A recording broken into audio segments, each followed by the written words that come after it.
Hello दोस्तों, आज का जो टॉपिक है वो बहुत लोगों ने रिक्वेस्ट करके बनवाया है कि ma'am please development of kidney बता दीजिए। ठीक है, तो चलिए आज जो टॉपिक लेके आ रही हूँ वो टॉपिक है डेवलपमेंट ऑफ किडनी। अगर आपको पसंद आए तो लाइक और सब्सक्राइब करना ना भूलें। सबसे पहले किडनी के डेवलपमेंट से पहले आपको एक बार रिकॉल करना पड़ेगा इंट्रा एम्ब्रियोनिक मेसोदर्म। ठीक है, तो जैसा कि आप जानते हैं हमारा जो डिस्क होता है एम्ब्रियोनिक डिस्क, इसमें क्या होता है, ऊपर में इपिब्लास्ट होता है और जो नीचे में होता है वो हाइपोब्लास्ट होता है। एपिब्लास्ट क्या होता है, कोरोनल इन शेप होता है और जो हाइपोब्लास्ट होता है वो क्यूआइडल इन शेप होता है और बीच में नोटोकॉट प्रेजेंट होते हैं। और यही बीच में हमारा क्या फॉर्मेशन होता है, इंट्रा एम्ब्रियोनिक मेसोदर्म का। जो इंट्रा एम्ब्रियोनिक मेसोदर्म है वो मेनली 3 पार्ट में डिवाइडेड होता है। ठीक है, पहला जो नोटोकॉट के पास वाला होता है उसको कहते हैं पारा एक्सियल मेसोदर्म। ये जो दूर वाला होता है उसको कहते हैं लेटरल प्लेट और जो दोनों के बीच में होता है उसको कहते हैं इंटरमीडिएट मेसोदर्म। ठीक है, जो हमारा डेवलपमेंट ऑफ किडनी होता है वो मेनली इंट्रा एम्ब्रियोनिक मेसोदर्म से होता है। ठीक है, ये इंट्रा एम्ब्रियोनिक मेसोदर्म में ही क्या होता है, नेफ्रोजेनिक कोड पाया जाता है और यही नेफ्रोजेनिक कोड क्या करता है, किडनी का डेवलपमेंट करता है। ठीक है, तो ये क्या जो किडनी का डेवलपमेंट है वो एक होता है नहीं, इसमें मेनली 3 फेजेज आते हैं। ठीक है, अकॉर्डिंग टू द इवैल्यूएशन, जैसे जैसे इवैल्यूएशन होता है डेवलपमेंट ऑफ स्टेजेज में हम सबसे पहले देखते हैं जो फीस है ना, उसका जो डेवलपमेंट होता है किडनी का वो प्रोनेफ्रॉन के द्वारा होता है।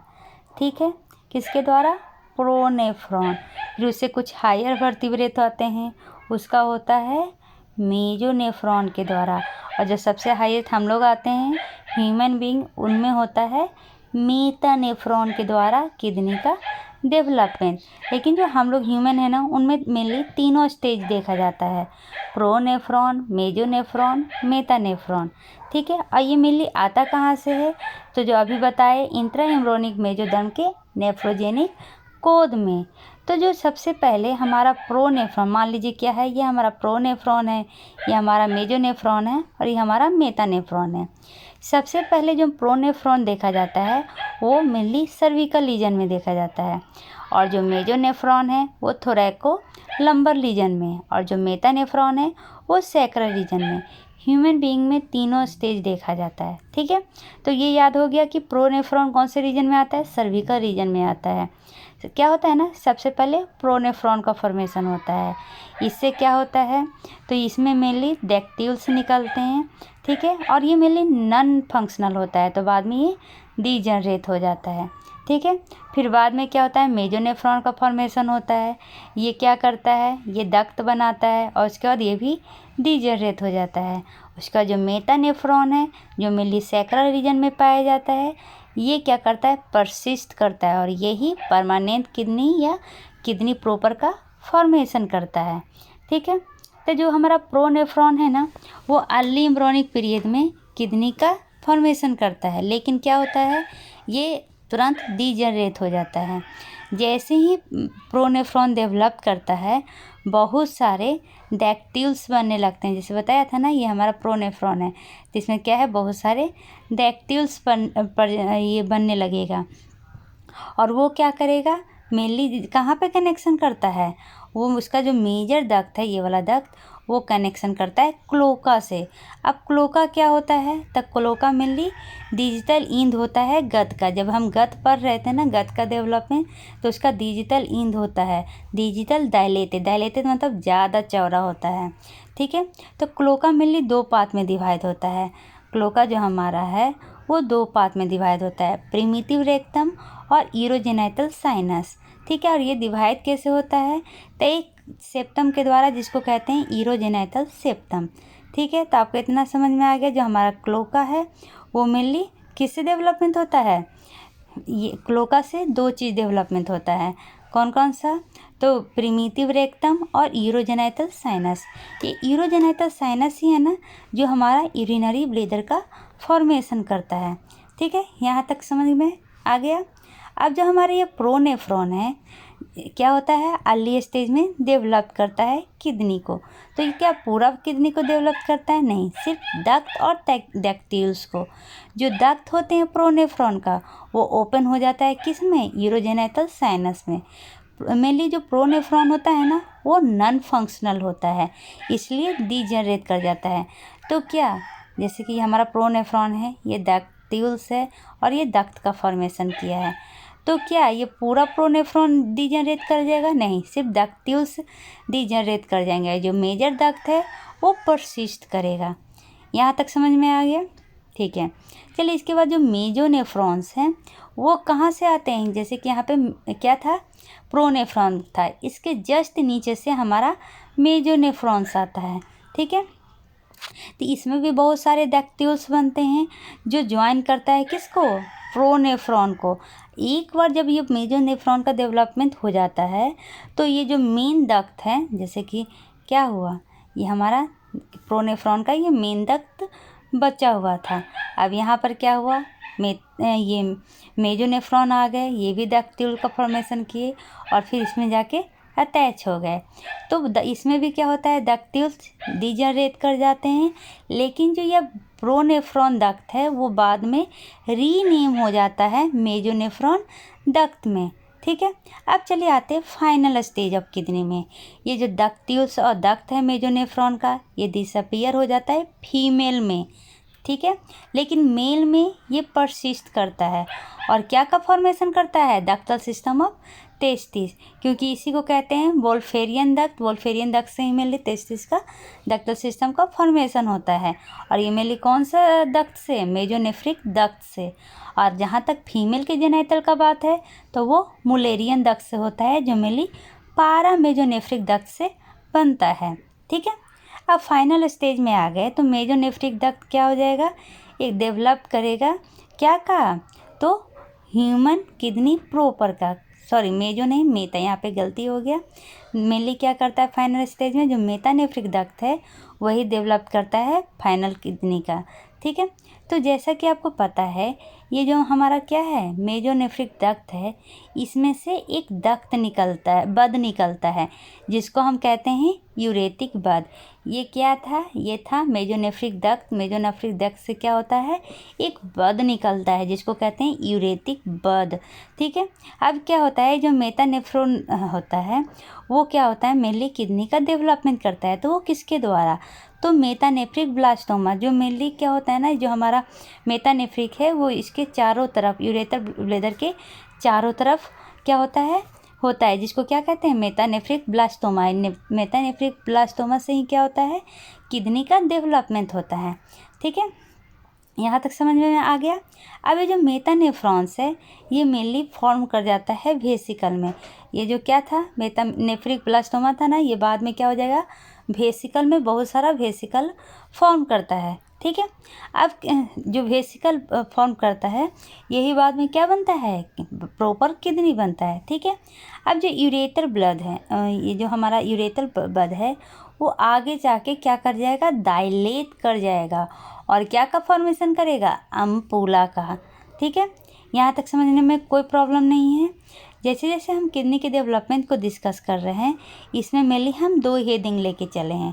पहला हेडिंग क्या है, तो development of excretory portion of the kidney, और दूसरा कलेक्टिंग पोर्शन ऑफ किडनी। ये मेनली दोनों डेवलपमेंट को हमें इसमें डिस्कस करना है।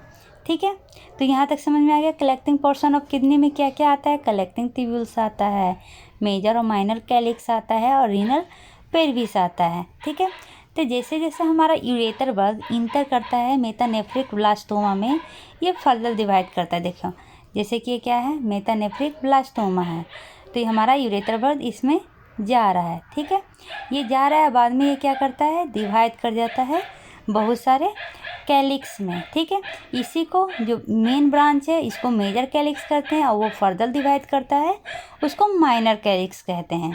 ठीक है, यहाँ तक समझ में आ गया। अब ये जो वेसिकल था जो मेनली मेटानेफ्रिक ब्लास्टोमा से बना था, वो वेसिकल क्या कहलाएगा, मेटानेफ्रिक वेसिकल कहलाएगा।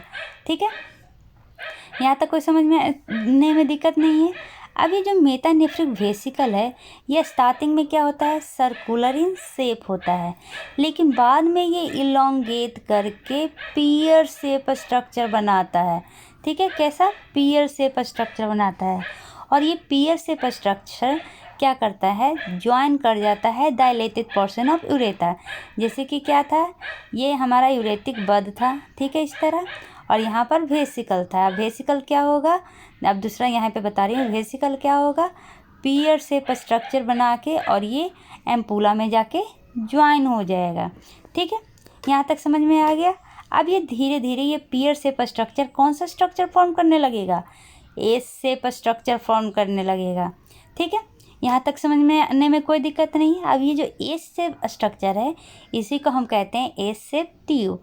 ये फर्दर डिवाइड हो जाता है नेफ्रॉन में, मतलब जो डिजिटल इंड होता है नेफ्रॉन का, जिसमें कैपिलरी क्या होता है, मेनली इन्वेस्टिगेट करता है। ठीक है, यहाँ तक समझ में आ गया। और यही बाद में क्या बनाता है, ग्लोमेरुल्स का फॉर्मेशन करता है। ठीक है, अब इससे क्या हो जाएगा, हमारा excretory portion of kidney complete होता है। तो जो हमारा एक्सक्रीटरी पोर्शन ऑफ किडनी है वो डेराइव होता है वेसिकल से, और वेसिकल में भी किससे, मेटानेफ्रिक ब्लास्टेमा से। टेंशन नहीं लीजिए, इसका एक समरी बहुत अच्छा से नीचे बताई हूँ, तो जिससे कि थोड़ा मोड़ा जो कन्फ्यूजन होगा वो आपका पूरी तरह सॉल्व हो जाएगा। ठीक है, अभी जो यूरेट्रिक बड है वो डिवाइड होता है कलेक्टिंग ट्यूब्यूल्स में। कलेक्टिंग ट्यूब्यूल्स क्या करेगा, यही एक मेजर पोर्शन है जो हमारा कलेक्टिंग ट्यूब्यूल्स होता है ना, वो कलेक्टिंग ट्यूब्यूल जो कलेक्ट करता है सबको, वो मेनली डेराइव होता है यूरेटिक बड से। चलिए अब बात करते हैं एसेंट ऑफ किडनी। जैसा कि हमें पता है जो हमारा किडनी है वो कहाँ प्रेजेंट होता है, लंबर रीजन में, लेकिन अभी जो स्टार्टिंग में मेटानेफ्रिक बताए थे वो कहाँ था, सैक्रल रीजन में था।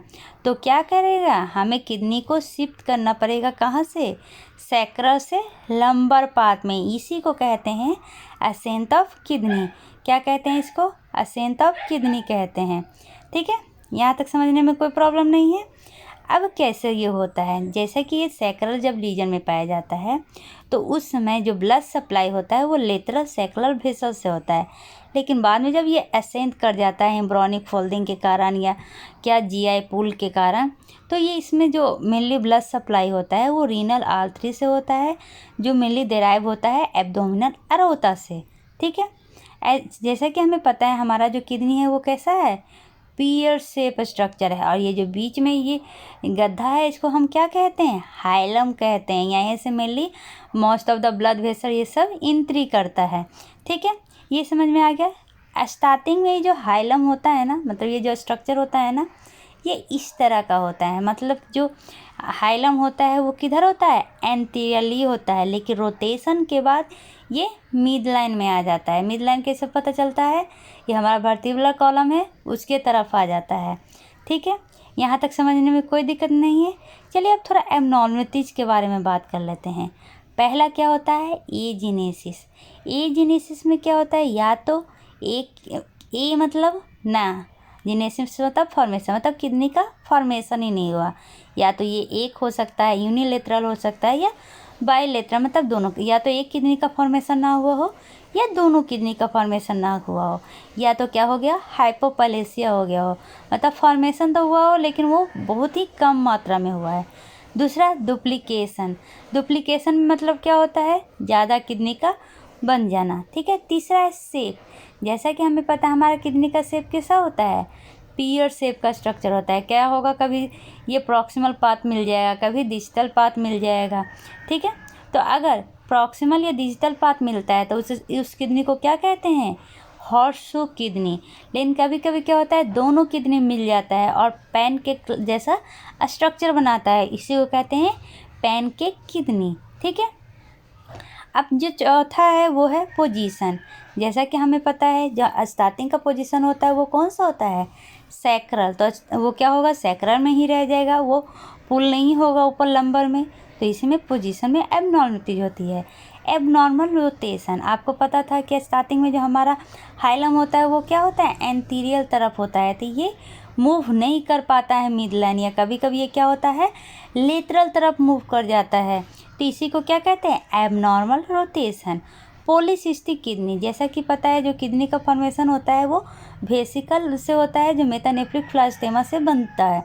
अब ये वेसिकल कभी कभी क्या होता है ना, एम्पूला से ज्वाइन ही नहीं करता है, जिसके कारण ये क्या हो जाता है, नॉन फंक्शनल हो जाता है। और ये वेसिकल बहुत सारे पाए जाते हैं किडनी के अंदर जो मेनली नॉन फंक्शनल है कि उसमें ब्लड और वेसल्स नहीं है, तो इसलिए उसको क्या, ऐसा किडनी को क्या कहते हैं, पॉलीसिस्टिक किडनी, लोबुलेटेड किडनी। तो ये मेनली क्या होता है कि लोब्यूल्स का फॉर्मेशन हो जाता है किडनी में, इसलिए इसको लोबुलेटेड किडनी कहते हैं। ठीक है, अब चलिए एक बार क्या करते हैं, हम इसका समरी बताते हैं। ठीक है, तो सबसे पहले स्टार्टिंग से आते हैं फर्टिलाइजेशन। फर्टिलाइजेशन में फर्स्ट वीक होता है, सेकंड वीक होता है, थर्ड वीक में एक प्रोसेस होता है जिसको हम क्या कहते हैं, गैस्ट्रुलेशन। गैस्ट्रुलेशन में मेनली क्या होता है, हमारा जो इंट्राइम्ब्रोनिक मेजोदर्म है वो मेनली 3 पार्ट में डिवाइड होगा। ये मेनली 4th वीक में होता है। ठीक है, तो इसमें क्या हो, गैस्ट्रुलेशन प्रोसेस 3rd वीक में होता है, लेकिन 4th वीक में उसके बाद इंट्राइम्ब्रोनिक मेजोदर्म फर्दर 3 भाग में डिवाइड करेगा, पारा एक्सियल, मेडियल और लेटरल। जो हमारा किडनी का डेवलपमेंट होता है वो इंटरमीडिएट से होता है। ठीक है, तो यहाँ पे देखिए इंटरमीडिएट से मेनली किडनी का डेवलपमेंट हो रहा है। मेनली इंटरमीडिएट में आपको बता देती हूँ नेफ्रोजेनिक कोड होता है जो 2 चीज़ का डेवलपमेंट करता है, यूरिनरी सिस्टम और रिप्रोडक्टिव सिस्टम। यूरिनरी सिस्टम में मेनली हम 2 चीज़ डिस्कस करेंगे, कलेक्टिंग डक्ट का फॉर्मेशन कैसे होता है और स्क्रीटिंग डक्ट का फॉर्मेशन कैसे होता है। तो इसमें मेनली 3 स्टेजेस डील होते हैं, प्रोनेफ्रिक, मेजोनेफ्रिक और metanephric. Pronephric mainly 4th week में अपीयर होता है, सर्विकल रीजन में होता है। इसमें क्या होते हैं, 9 से 10 क्या होते हैं, डक्ट ट्यूब्यूल्स होते हैं। ठीक है, ये नॉन फंक्शनल होता है और बाद में डिसअपीयर हो जाता है। मेजोनेफ्रिक डक्ट का फॉर्मेशन करता है। ठीक है, देखिए यहाँ पर पिक्चर दिया हुआ है, मेजोनेफ्रिक डक्ट का फॉर्मेशन कर रहा है और डक्ट मेनली क्लोका में जाके मिल जा रहा है। ठीक है, और जो मेटानेफ्रिक डक्ट है यही परमानेंट किडनी का फॉर्मेशन करता है। तो मेटानेफ्रिक डक्ट में क्या होता है, मेनली जो मेजोनेफ्रिक डक्ट है ना उससे क्या होता है, एक यूरेटिक बड निकलता है। ये यूरेटिक बड ही क्या करता है, कलेक्टिंग ट्यूब्यूल्स का फॉर्मेशन करता है। ठीक है, और जो ये मेटानेफ्रिक टिश्यू है वो स्क्रीटरी टिश्यू का फॉर्मेशन करेगा। तो सबसे पहले क्या होता है, ये जो यूरेटिक बड है वो फर्दर डिवाइड करता है और बनाता है मेजर कैलिक्स।